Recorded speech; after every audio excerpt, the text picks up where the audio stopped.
So welcome. Direct to indirect speechல imperative typeல பாப்போம். imperative typeனா என்ன? இங்க பாருங்க, Kannan said to his driver. ஒருத்தர் முதலாளி அவங்க டிரைவர் பார்த்து என்ன சொல்லுவார், ஆர்டர் போடுவார்.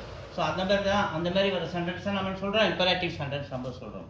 So Kannan said to his driver, drop me at my office. என்ன எங்கள் ஆஃபீஸில் ட்ராப் பண்ணிவிடு, அண்டு மறுபடியும் big me up at 3 PM, மறுபடியும் 3 மணிக்கு என்னை வந்து பிக்கப் பண்ணிக்கோ அப்படின்னு அவர் கண்ணன் அவங்க டிரைவரை பார்த்து சொல்கிறார்.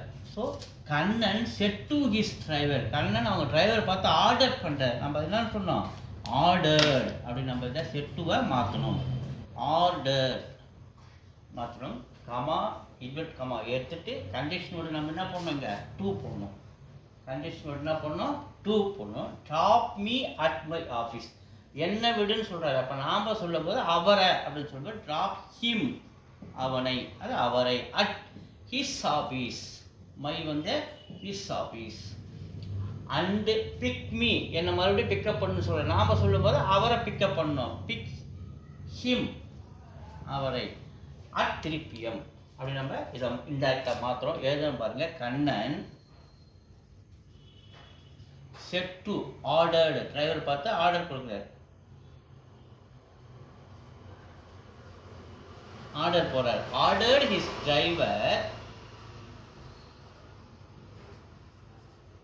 கமா இன்வெர்டட் கமா எடுத்துட்டு condition word 2, drop him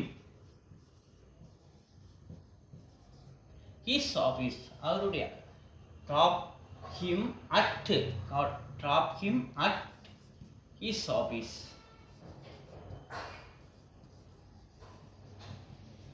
office and pick him, மறுபடியும் அவரை பிக்கப் பண்ணணும். பிக் ஹிம் அப் அட், எப்போ, 3 PM. Post meridian. Kannan ordered his driver to drop him at his office and pick him up at 3 PM. Thank you. இது direct speech, இது indirect speech. Thank you.